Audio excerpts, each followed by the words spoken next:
Nothing in the history of man has ever fought for survival the way this poor little mandarin tree has fought for survival. These little balls.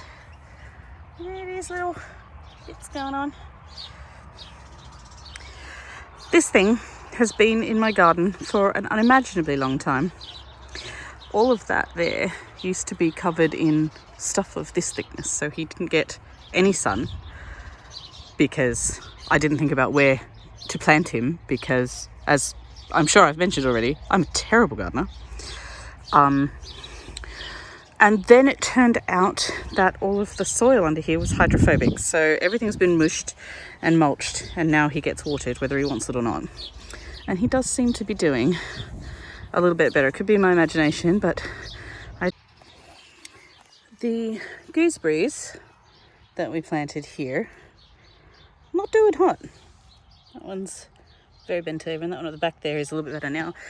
I think again that this is a problem with the rough as guts Tasmanian sun that just demolishes everything that it touches, which is why I think that asparagus is doing so well, because it's actually shaded by this volunteer pumpkin. Oh, also I got this guy, which is a volunteer. I'm pretty sure that that is either a cucumber or a zucchini. Could go either way. I'm definitely not a good enough gardener to know at this point. I needed to get bigger.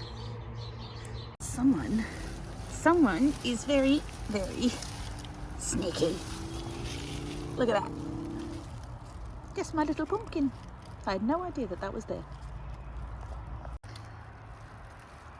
Oh, it's like he's in a little bower. That's crazy. I don't know what kind of pumpkin it is, but he's there and he's doing well. He's looking a bit sicky in there, but like everything's a nice coloured green. I'd love to know exactly what that damage is. Obviously that's getting aired, but some of it looks like it might be, I don't know, what do you think? This thing is a close second to the mandarin tree in that he has not had a good run. This is an avocado. He went in the ground, for whatever reason just did abhorrently badly. We think he got too wet and they don't like that, and he was just a stick, and they were like, well, we'll take him out, we'll put him in the pot and we'll see if we can do it. He's here in the entryway. He sprouted this. He did have something over here as well, but then we moved him out there and he once again got too much sun. You can see he's a little burny, so we've moved him back here where he seemed to be doing better. He only gets like, I don't know, 2 hours of sun here in the morning, but he does seem, the leaves seem perkier, everything seems happier, so I guess he's just gonna live here in his big old pot for another year or two, until I can put him in the ground and not have him kick it like the delicate little petal that he is. These little gooseberries, which by the way were the sadder and smaller ones that we thought, oh, we'll put them in pots and see how they go, are doing much, much better. And I have a sneaking suspicion it's because they get quite a lot of shade in this little area. It's also one of my basils here. I'm actually going to move him back a little bit more. No, I'm not. I'm going to do that later when I've got two hands. Actually, I'm probably just going to move him back down there to where he was, because he seemed to do just fine there. He's looking a little bit grumpy. So yeah, the Tassie sun is death, man. It's a cold environment. This is a cool climate, like, you know, compared to other things, but I don't know that anybody really thinks about or talks about how powerful the sun is. And I'm not just saying because I'm white as white can be and get burnt in 2 minutes flat. It's also very rough on my little planties. There's little things.